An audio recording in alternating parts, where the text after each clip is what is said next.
प्रसार भारती अभिलेखागार की प्रस्तुति सदाबहार सुनहरे दौर का अनमोल खजाना। जैसे जैसे सबके यहाँ जाने लगी, फिर शंकर जयकिशन मेरे बहुत फेवरेट म्यूज़िक डायरेक्टर, मुझे उनका म्यूज़िक बहुत पसंद, उनके यहाँ गई। फिर मदन जी का बुलावा है, मदन जी ने बुलाया तो मदन जी के यहाँ मास्टर जी, मास्टर सोनिक, वो ब्लाइंड, मैं आपको बोलूँ उनके साथ बजा के जो मुझे अनुभव मिला है ना, लाजवाब। अच्छा, सिर्फ आपकी नज़र सीखने की होनी चाहिए बस। एक बैकग्राउंड चल रहा था पिक्चर रिश्ते नाते का, तो थर्ड क्रॉस पे मुझे शुरू करने का उन्होंने बताया आपका यहाँ बजाना है। आप यकीन नहीं मानोगे, मैं पिक्चर देख रही है, वो ब्लाइंड है, वो देख नहीं सकते हैं। मैं देख के थर्ड मार्क मिस कर गई, उन्होंने मुझे थर्ड मार्क पे ऐसा साइन दिया बजाने। क्या बात। मुझे इतनी शर्म आई, मैंने कहा कितनी खराब बात है, मैं देख के नहीं बजा पाई और इन्होंने देखो ब्लाइंड होके मुझे साइन दिया। मैंने कहा नहीं, यहाँ बजाना मतलब बहुत अलर्ट रहना चाहिए, जरा भी लापरवाही यहाँ चलेगी नहीं। तो वहाँ से एक क्या फ़ायदा होता है कि आप देखते हैं कैसे कैसे लोग बजाते हैं, कितना मुश्किल काम करते हैं, थोड़े से पीरियड में कितनी चेंजेस वो देते हैं। वायलिन पीस होता है, फ्लूट पीस, संतूर, सारंगी, सितार, सरोद, तबला, ढोलक, बोंगो, कॉन्गो, दुनिया भर की चीज़ें वो करते हैं। ये एक चीज़ अच्छी होती है और अलर्ट रहना पड़ता है। मूड नहीं, साज ट्यून में नहीं है, ये सब वहाँ नहीं चलता है। वहाँ तो आपका पीस आया कि आपको बजाना ही है। अगर उन दिनों में लाइव होता था, आज तो दौर बदल गया, अब तो डबिंग होती है सब जगह। आपने गलती की तो आपके वजह से 100 लोग हैं, उनको भी बजाना पड़ेगा, 50 है उनको भी बजाना पड़ेगा। तो बहुत अलर्ट रह के बजाते थे। तो मास्टर जी एक ऐसे कंपोजर थे, उनको हर चीज़ का नॉलेज था। सितार सरोद का पीस तो ऐसा बना, ऐसा लगे जैसे वो खुद बजाते हैं, उनको मालूम है। एक बार मदन जी का गाना था तो बुलाया, तो पीस बनाया, मुझे बोला जरीन बजाओ, पर मैंने कहा मास्टर जी ये पीस कैसे आएगा, आपने बनाया, ये हमारे रेंज में नहीं आपने बनाया, ऐसा पंचम के तार पे बजाओ आएगा। आप यकीन नहीं मानोगे, मुझे इतना बुरा उस दिन लगा कि मैं प्लेयर हो के मुझे ये क्यों नहीं समझा कि पंचम के तार पे ये बज सकता है। मैंने उनको बोला ये नहीं बजेगा, उन्होंने मुझे बताया, जब बजाया तो बजाया, तो मैं कुछ बोली नहीं। वो भी समझ गए कि मुझे एहसास हुआ मेरी गलती, होता है मुझे बोलता है, कोई फील करने की बात नहीं है। फिर तो हमने उनके साथ बहुत बजाया, तो हमको बहुत अच्छा लगता था। उनमें एक खासियत थी खास, वो आपकी काबिलियत देख लेते थे पहले, कितना है आपके अंदर। बस उनको ये मालूम हो कि आज के रिकॉर्डिंग में आप आ रहे हैं तो समझ लीजिए गए काम से। अच्छा। जितना मुश्किल बना सकते हैं उतना वो बनाते थे। पर ऐसे कंपोजरों के पास बजाना, और पूरे समय आपने वेस्टर्न नोटेशन हाँ, यूज किया? हम वो सीख लिया ना मैंने। अच्छा। लक्ष्मीकांत प्यारेलाल है ना, प्यारेलाल जी के पिताजी पंडित राम प्रसाद शर्मा जी, उनसे मैंने सीखा। अच्छा। उन्होंने मुझे सिखाया। तो वो ये जो नोटेशन है वो इंटरनेशनल, कहीं भी वर्ल्ड में जाइए, आप लिख के कुछ भी दीजिए, आप बजा लेते हैं। तो उससे मुझे बहुत फायदा हुआ। फिर तो मुझे लिखना भी आया, पढ़ना भी आया, सब कुछ आ गया। पर इंडस्ट्री में ये आना बहुत जरूरी है।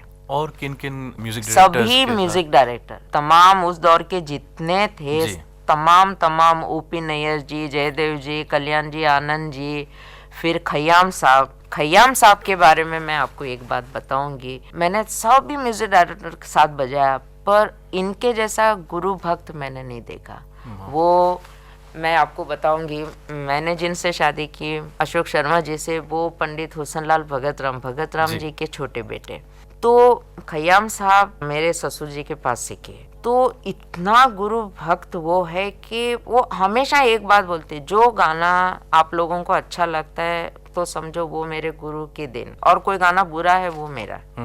मतलब मुझे मेरे गुरु ने इतना सिखाया, हर बार वो अपने गुरु के अलावा कोई जिक्र ही नहीं करे। तो मैं बोलती हूँ कमाल है, इतना जबरदस्त गुरु भक्त मैंने नहीं देखा। और बहुत सुरीले, उनके यहाँ बजाने में बहुत मजा आता है। बहुत मतलब इंडियन टाइप का उनको बहुत नॉलेज ना, नेचुरली वो सीखे भी है, और पीस अच्छा बनाते हैं, बजाने का मौका अच्छा देते हैं जी।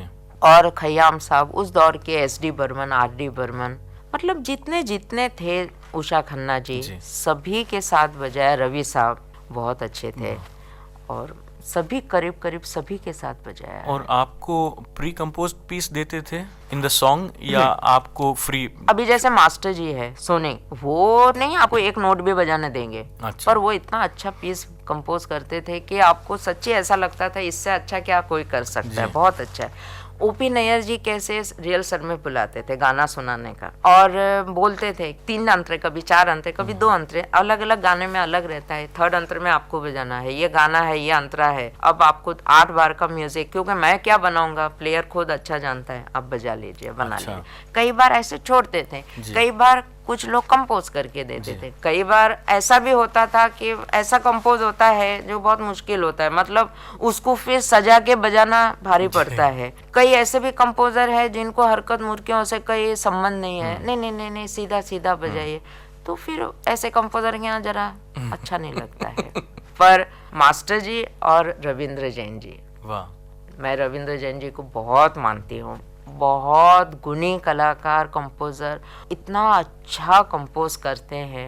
एक बार एक गाना था, गाना हो गया, उसके बाद जैसे गाने से पहले कुछ एडलिप पोर्शन लेना था उनको, तो सब गए, बोले जरीन जी आप मत जाइए, आपका काम है। मैंने कहा अच्छा ठीक है। तो मुझे बोलता अभी ये गाने से पहले ना थोड़ा सा एडलिप पोर्शन है, जरा बजाना है। मैंने कहा ठीक है, नहीं मैं बताता हूँ, उनको भी आदत है, कंपोज करके देते हैं वो। गाया उन्होंने, टेक करे, मैंने कहा हाँ जी टेक कीजिए। कुछ लोग बैठे थे, उनको लगा अभी ओके हो गया ये टेक, अच्छा था पर 1 बोल लेंगे। मैंने कहा अच्छी बात, हाँ पर जरा क्या है अभी जरीन जी थोड़ा चेंज करते हैं, जो पहले बोला वो नहीं। उन्होंने दूसरा कुछ बोला, अच्छा। मैंने कहा ऐसा करके 16 बार मेरे से बजवाया, अलग अलग टाइम्स, हर बार अलग अलग बजाया। 16 बार में जब टेक हुआ वो ओके किया उन्होंने, हाँ ओके ओके बहुत अच्छा था, हो गया। उसमें एक जो बैठे थे उसमें से एक आदमी उठ के आया, आके मुझे पूछता है आपको गुस्सा नहीं आया? मैंने कहा किस बात का? पहला ही टेक ओके था, 16 बार बजवाने की जरूरत क्या थी? 16 बार हर चीज अलग अलग करके आपको गुस्सा नहीं आता है ऐसा बजाने में? मैंने कहा नहीं। बोले क्यों? मैंने कहा प्लेयर को एक से दूसरा अच्छा, दूसरे से तीसरा अच्छा अगर मिलता है तो उसको क्यों गुस्सा आएगा? वो तो हमारे लिए अच्छा है ना, हमको अच्छी चीज बजाने का मौका मिलता है जी। तो बोले अच्छा, मुझे तो लगा आपको बहुत बुरा लगा होगा। मैंने कहा नहीं, मुझे बिल्कुल बुरा नहीं लगा, अच्छा लगता है। तो अच्छे कंपोजर के यहाँ बजाने में बहुत अच्छा लगता है, और इंडस्ट्री में जो भी बजाता है मैं ऐसा समझती हूँ उसके बजाने में ना थोड़ा सा अलग एक बात होती है, कुछ उसको वो जगह का बहुत लाभ मिलता है बजाने का। टाइमिंग के हिसाब से बहुत अलर्ट रहता है, परफेक्शन ज्यादा आती है, क्योंकि वहाँ वो मूड वाली बात नहीं है। मैं एक बात हमेशा बोलती हूँ सबको, इस बात से कुछ लोग मेरे से नाराज भी रहते हैं, पर मुझे नहीं है, परवाह नहीं है, मैं ये बात आज भी दोहराऊंगी कि इंडस्ट्री में बजाना ज़्यादा मुश्किल है, क्लासिकल बजाना थोड़ा सा आसान है। आसान इसलिए है कि आज जो राग बजाती हूँ वो मैंने 20 साल रियाज किया तो मैं बजाऊंगी, पर मैं उस स्टूडियो में जब जाती हूँ मुझे ये नहीं पता चलता गाने का सुर क्या है। कभी कभी तीव्र मध्यम में, हमारा तीव्र मध्यम सा होता है, हमारे लिए बहुत मुश्किल हो जाता है, कोमल रे सा हो जाता है, उसमें ऐसा पीस बना लेते हैं वो लोग। तो फिर आप ट्रांसपोज करके नहीं, मैं नहीं करती हूँ, मैं इसलिए नहीं करती कि ये चमड़े का साज है ना, बार बार सुर से चढ़ाओ उतार, इस पे असर होता है। फिर क्या होगा जब प्रोग्राम होगा उस वक्त वो मुझे बहुत तकलीफ देगा, सुर में टिकेगा नहीं, बार बार बहुत तकलीफ होता है। इसलिए ये स्किन का साज है, इसलिए मैं एक ही सुर में रखती हूँ। पर मैंने स्टाफ नोटेशन सीखा है ना, तो मुझे इसका बहुत एडवांटेज है, तो मुझे कोई प्रॉब्लम नहीं आती है। तो मेरे लिए इसकी मुझे बहुत सुविधा हो गई है। पर मैं तो आज भी बजाती हूँ, पर मैं ये ज़रूर कहूँगी कि इंडस्ट्री में अगर मौका मिलता है तो ज़रूर बजाना चाहिए। काफ़ी लोगों का ये कहना होता है कि फिल्म संगीत या और शास्त्रीय संगीत से हट के अगर कोई संगीत में आप कुछ करें तो या तो ये बिगड़ जाता है या तो आप पे लेबल लग जाता है कि आप फलाना संगीत कर रहे हो और शास्त्रीय संगीत ठीक ठाक नहीं कर रहे हो। इसमें क्या होता है, तो कभी आपको ऐसे लगा कि ये लेबल आपको? सुनिए, ये लेबल लगाने वाली जो बात है इंडस्ट्री में हर इंसान के बस का नहीं है बजाना, एक बात होती है। आज अगर मुझे वहाँ कामयाबी नहीं मिली तो मैं ये नहीं बोलूंगी मुझे कामयाबी नहीं मिलूंगी, मैं ये बोलूंगी वहाँ जाने से वो हमारा क्लासिकल खराब होता है, हमको नहीं जाना है। कभी कोई सच्चाई बोलता है? कोई नहीं बोलता है। तो ये बहुत गलत बात है। एक बार क्या हुआ था, मैं इंडस्ट्री में बजा के मुझे बहुत साल हो गए, बहुत साल से मैं बजा रही थी। एक दिन मेरे गुरु जोग साहब आए, मुझे बोलता है तुमने तो सब मेरी तालीम का सत्यानाश कर दिया। मैंने कहा अरे क्या हुआ? इंडस्ट्री में चली गई, तुम्हारा तो बजाना खत्म हो गया। मैंने कहा अरे आपको किसने बोला ये सब बातें? तुम इंडस्ट्री में गई, ये तो बात सच है। हाँ ये बात सच है और आज भी मैं जाती हूँ, पर वहाँ जाने से ये आपकी तालीम खत्म हो गई, ये किसने आपको बताया? अभी क्या तुम्हारे से क्लासिकल बजेगा उधर जाके बजाने से? मैंने कहा क्यों? तो बोले बजाओ फिर सुनाओ, तुम वही हो कि तुम्हारा सब खत्म हो गया म्यूजिक।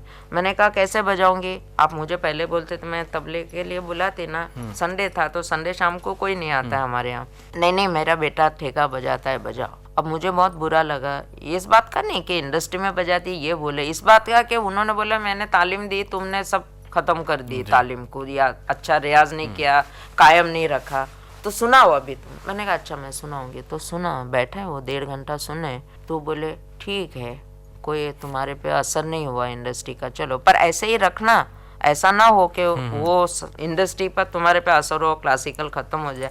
मैंने कहा मैं जब इंडस्ट्री में भी गई ना तो वहाँ मैं एज अ क्लासिकल आर्टिस्ट गई, मैं कोई वहाँ की आर्टिस्ट ऐसा नहीं गई। तो जो मैंने जन्म से सीखा है वो कैसे मैं भूल सकती हूँ, और वो कभी खराब हो सकता है? तो तुम अभी भी रियाज करती हो? मैंने कहा रियाज नहीं करूँगी तो सरोद कैसे बजेगा? बोले चलो चलो ठीक है। तो ये बात हो गई। अभी मैं बोलूंगी कि इंडस्ट्री में पंडित हुसनलाल भगत राम जी, उनका बहुत योगदान है। वो हमारे इंडस्ट्री के पहली जोड़ी म्यूजिक डायरेक्टर की, और मेरे ससुर जी पंडित भगत राम जी, उनसे मैं मिली तो इतने विद्वान, वो क्लासिकल सीखे पंडित दिलीप चंद्र बेदी जी के पास, और कॉन्फ्रेंस में भी बजाते थे, विदेशों में भी गए। पर उनका फिल्म में बहुत ज्यादा नाम होने के वजह से लोग उनको एज अ म्यूजिक डायरेक्टर बहुत जानते हैं। तो वो इतने नम्र, इतने विद्वान होके, इतने नम्रता से जब मुझे मिले तो इतनी मेरी इज्जत दे कि मुझे ऐसा लगता है मैं इनसे ज्यादा विद्वान हूँ। तो मैं सोचती थी कि ऐसे बड़े बड़े लोग जब विद्वान लोगों के, हमारे जैसे उम्र में छोटे, विद्वता में छोटे, तो इतनी इज्जत करते, तो हम किस बात की अकड़ करें? कभी भी वो सवाल ही नहीं आता है। और मैं ये ज़रूर बोलूँगी कि जैसे भगवान ने मेरे पे आशीर्वाद ये दिया कि मुझे ऐसे माँ बाप के यहाँ जन्म दिया जहाँ मुझे इतना प्रोत्साहन मिला। मेरा ससुराल भी इतना अच्छा है कि वो भी संगीत का है, तो संगीत सबके उनके ब्लड में है। तो मुझे मेरे पति अशोक शर्मा जी इतना मतलब प्रोत्साहन देते हैं, हर कार्यक्रम में मेरे साथ आएंगे, अपना काम छोड़ के भी, वो भी इंडस्ट्री में बजाते हैं। नहीं बोले बाहर भी जाती हूँ तो मेरे साथ चलते हैं। और ये तो चलो खुद भी आर्टिस्ट है तो करते हैं। मेरे जेठ जी, जेठानी, मेरी ननन, उनके बच्चे, मतलब पूरा परिवार मुझे सर पे बिठा के रखता है, मतलब बहुत प्यार करते हैं। तो मैं बोलती हूँ भगवान को कि भगवान की बहुत मेरे पे बहुत कृपा है। मेरी सबसे बड़ी ननन जी, मुझे पंजाबी नहीं आती थी बोलना, तो वो लोग पंजाबी बोलते थे, तो जब मैं रहती थी तो हिंदी बोलते थे कि जरीन को नहीं समझेगा। तो मैंने अपने बड़ी ननन जी पुष्पा दीदी, 2-3 साल पहले उनका देहांत हो गया, उनको मैंने बोला मुझे पंजाबी सीखना है। तो बोले क्या बड़ी बात है, सिखा दूंगी तुमको, तुम सिर्फ हिंदी में मुझे बोलो तुम क्या बोलना चाहती हो, फिर मैं तुमको सिखाऊंगी पंजाबी में। ऐसा करते करते उन्होंने मुझे पंजाबी सिखा दी। अभी मैं पंजाबी में आराम से मैं बात करती हूँ, मुझे कोई दिक्कत नहीं होती, मैं एकदम खुश।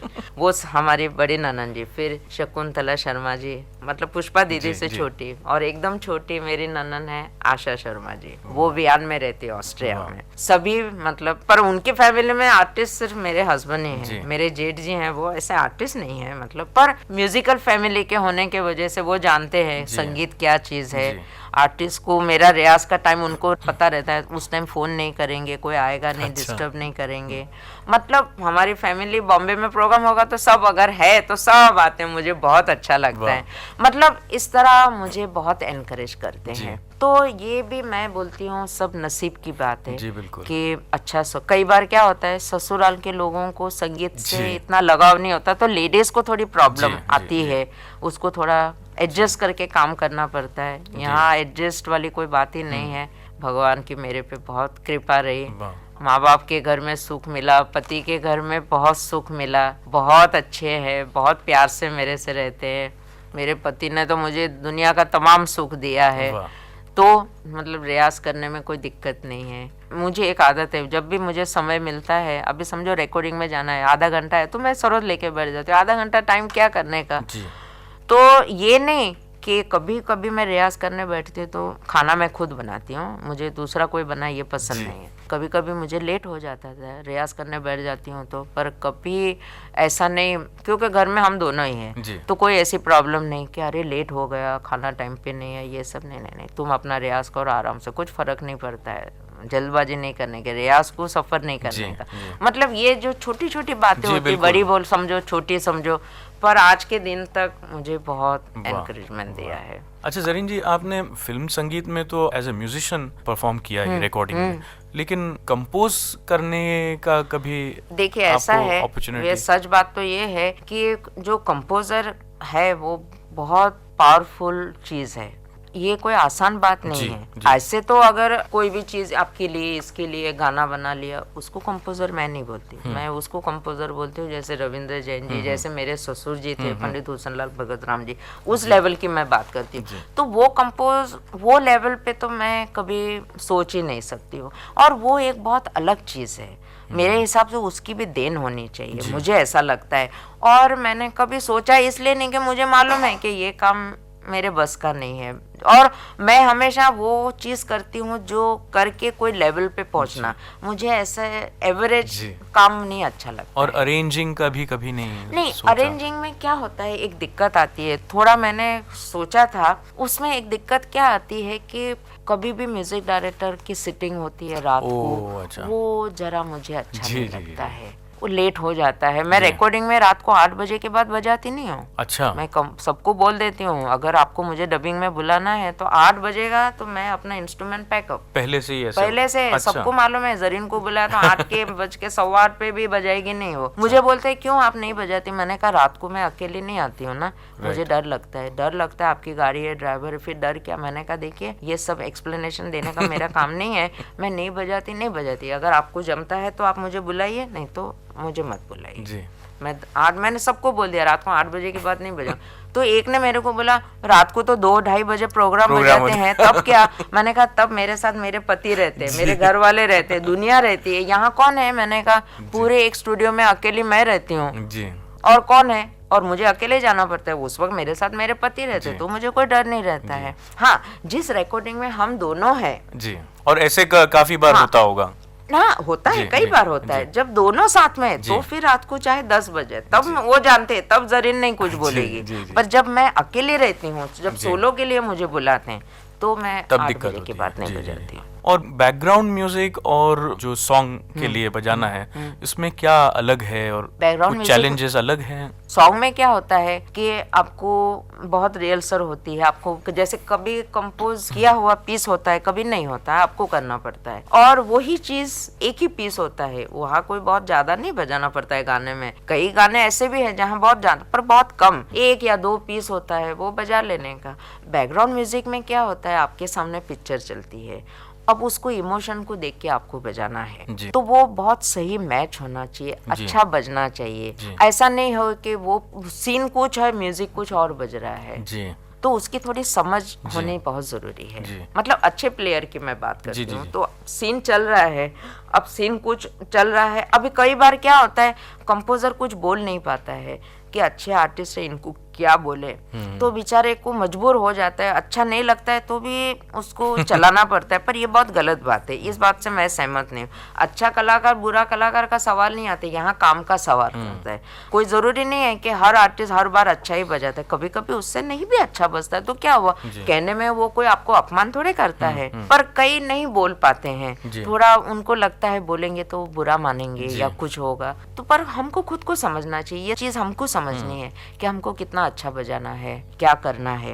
आपने वो दौर भी देखा जहाँ पर सब म्यूजिशियंस एक साथ ऑर्केस्ट्रा में रिकॉर्ड कर रहे हैं, वो और आज तो डबिंग का तो आज क्या होता है, मैं जाती हूँ, मुझे ये पता नहीं होता है मुझे कौन से गाने में बजाना आता है। फर्स्ट अंतरे का अगर मेरा म्यूजिक है तो 4 बार पहले मुझे क्यों मिल जाता है, 4 करके हो गया मेरा 15-20 मिनट, ज्यादा से ज्यादा आधा घंटा, आधे घंटे में 8 बार। और गायक बाद में आते हैं, वो तो पता ही नहीं चलता है कब आता है कब क्या होता है, किसी को नहीं मालूम पड़ता है।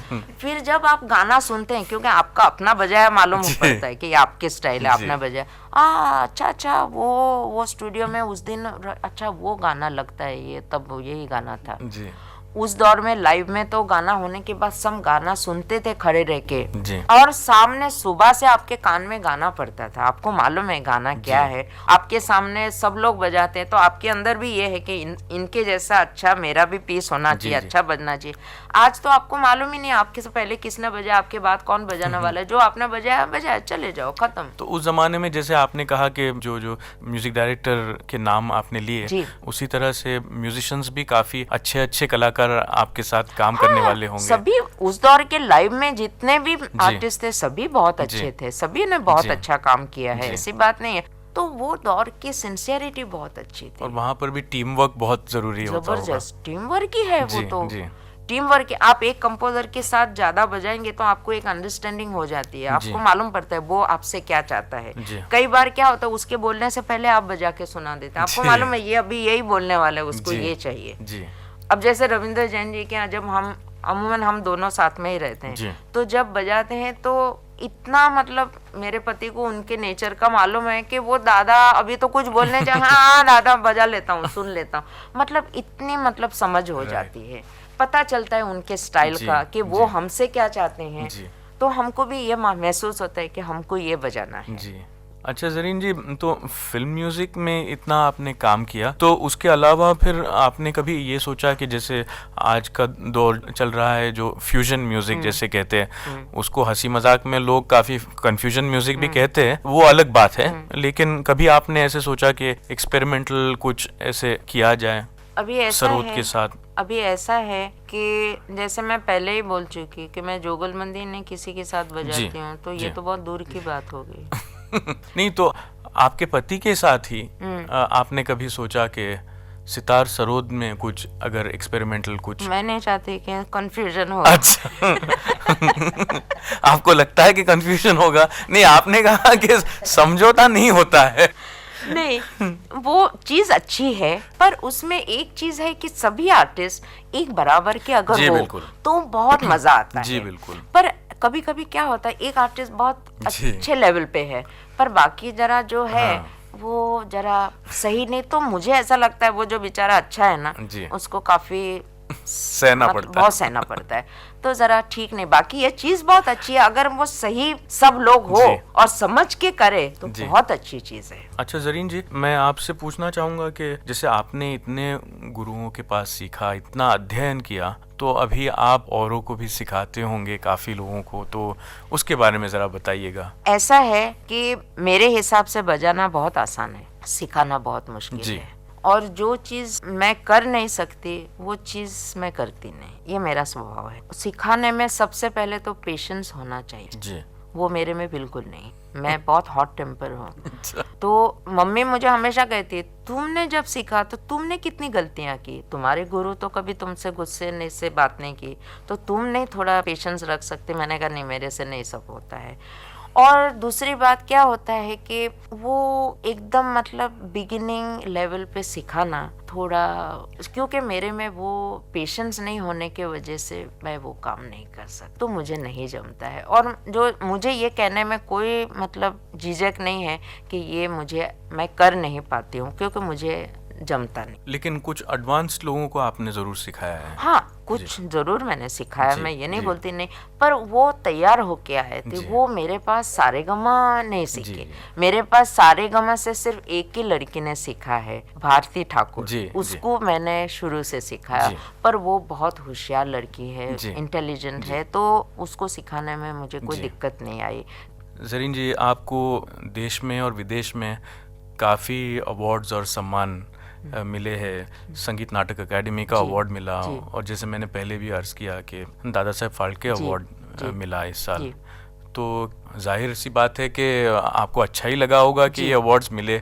लेकिन जब अवार्ड्स मिलते हैं तो मेरे ख्याल से आप जैसे कलाकार पिछला जो गुजरा हुआ ज़माना है उसके ओर भी आपका ध्यान जाता होगा, तो क्या लगता है आपको? देखिए, सबसे पहली बात तो ये है कि जब मैं अपनी बात करती हूँ, जब अवार्ड मिलता है तो ये कोई मेरे काम के लिए मुझे नहीं मिला है, इसमें मेरे गुरु का बहुत बड़ा योगदान है, जिन्होंने मुझे तालीम दी, मेरे माता पिता का बहुत योगदान है। जिन्होंने मुझे बचपन से प्रोत्साहन दिया। अभी मेरी शादी हो गई, इसके बाद जो मुझे संगीत नाटक एकेडमी अवार्ड मिला, महाराष्ट्र गुरु पुरस्कार मिला, दादा जी। साहब फाल्के अवार्ड मिला, इसमें मेरे माता पिता का, गुरु का और मेरे पति का बहुत साथ है। क्योंकि मेरे पति का इसलिए साथ है, योगदान है कि शादी होने के बाद अगर मुझे इतना सुख वो नहीं देते तो शायद सही मैं बात है। इतना आसानी से इसको नहीं बजा पाती। जी। तो ये अवार्ड इन सब का है, ये मेरा अवार्ड नहीं है। ये अवार्ड मेरे पति का है, मेरे माता पिता का है, सबसे पहले मेरे गुरु का है, जिनके वजह से, जिनकी मेहनत के वजह से मुझे आज ये मान सम्मान मिला है। वाह। और कलाकार के लिए सबसे बड़ा अवार्ड तो उसकी श्रोता होती है पहले। जी बिल्कुल। आप मंच पे बजाते हैं, अगर आपके बजाने की तारीफ नहीं होती या श्रोताओं को अच्छा नहीं लगता है, और जब अच्छा लगता है वो सबसे बड़ा अवार्ड है कलाकार के। वाह वाह। सरीन जी बहुत बहुत धन्यवाद, आप आकाशवाणी के स्टूडियोज़ में आए और हमारे साथ इतने अच्छे से सवाल के जवाब दिए आपने। अंत में हम राग सागर सुनेंगे आपसे। जरूर, मैं बजाती हूँ और मैं भी आपकी बहुत बहुत आभारी हूँ, आकाशवाणी की आभारी हूँ कि मुझे मौका दिया गया बात करने का। मैं बहुत बहुत आभारी हूँ। धन्यवाद धन्यवाद। अभी अंत में मैं राग सागर बजाती हूँ। ये 9 रागों का मिश्रण है। इसमें पहले बहार, बसंत, तिलक कामोद, दरबारी, सोहिनी, खमास ठाट का दुर्गा, मालकोंस, ललित और भैरवी। इसकी रचना त्रिताल में निबद्ध है। क्या बात। ये राग सागर मुझे मेरे गुरुजी पंडित वीजी जोग साहब ने सिखाया।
वाह।